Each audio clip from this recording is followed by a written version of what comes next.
Reverse key blanks. Have you ever been looking for a key and the closest thing you could find was the exact opposite of what you're looking for? You know, it's kind of common in the world today because there is a ton of keys. Let me show you how to find what you're looking for.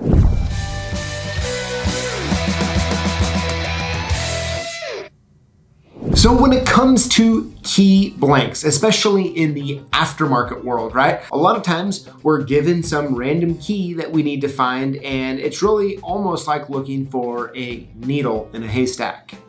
However, there is a lot of nuance when it comes to the key blank part numbers. And so what I'm gonna do today is go over 6 examples of reverses, and we're gonna talk about them for a moment. We're gonna go through, and hopefully by the end, you'll be armed with the information and understanding of the nuance with the key blanks that you're gonna be able to find what you're looking for. Okay, a lot of the part numbers we'll be talking about today are kind of the commonly known part numbers for the key, and also the ILCO part numbers, because, well, ILCO in the US is kind of in the standard part number system.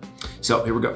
So the first one up is the very popular mailbox key. It's the 1646.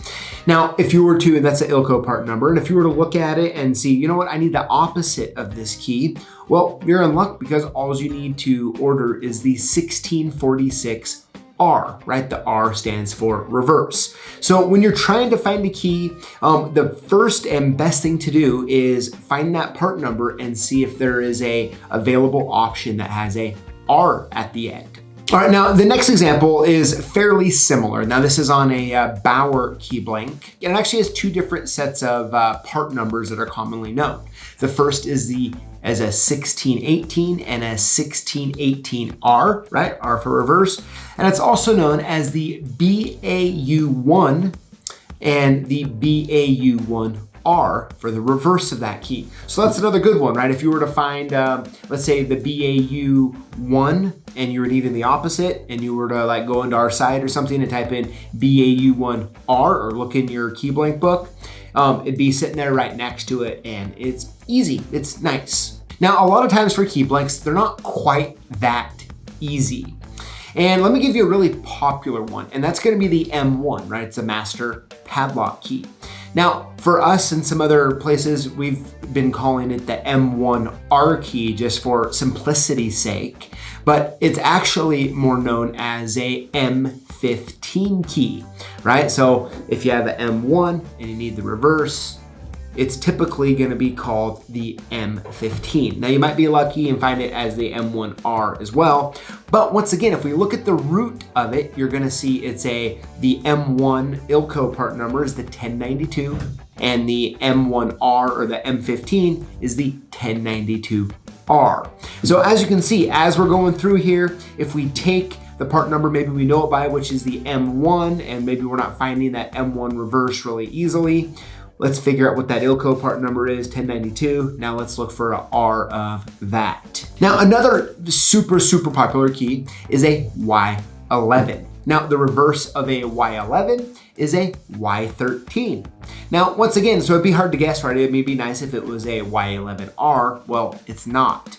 But if you go back and you look at the original ILCO part number for it, you'll find that the Y11 part number is a 01122, and the reverse of that, the Y13, is going to be a 01122R. So once again, if we just go from the easy number, or maybe the most known number, and we kind of trace it back to the ILCO part number, it can really help us determine what is the reverse and what isn't. Now, next up is kind of the same thing, but a little different. Another popular key is gonna be the CO106. Now, this is a very popular mailbox key, and the reverse of it, unfortunately, is not a CO106R, it's a B01. Now, once again, if we go back to the original part number, like for the CO106, the ILCO part number is a 1003M. Now, this is where everything I've said up until now gets a little more confusing, because the B01, which is the reverse of the C0106, that ILCO original part number is a R1003M. So they put the R in the front instead of the back. And last up, I've really saved the best for last here. Now, this is a Larsen door key, and essentially everything I've told you up until this one, well, it's a little different. Okay, check this one out. So the part number commonly known is going to be the LD1.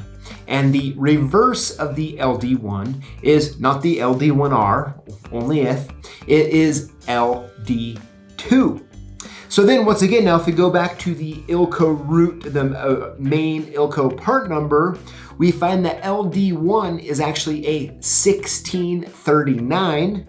And the part number, the ILCO part number for the LD2 is actually a 1640. So they don't have the R at the end, right? And so this is really what I'm talking about, the nuance of the part numbers. However, if you're willing to kind of take the time and start to really understand this information, you can find yourself in a spot where as you encounter these keys, you kind of understand, like, okay, let's go back to the root, let's look around it a little bit, let's see what we got going on here and see if we can find the reverse that way. Well, I really hope that this video has helped you look up the reverse of a key. And of course, I want to know your thoughts in the comments below. And if you have any other ones that kind of break the rules a little bit, go ahead, throw them in there. Let's look at them. Let's talk about them. I'm sure everyone will find them helpful. And make sure you also include the hashtag Lockboss to automatically get entered in to win one of 5 free prizes we give away each week here on YouTube. Thank you for watching, and we'll see you next time. Reverse key blanks. Have you ever found the wrong key? No. Now,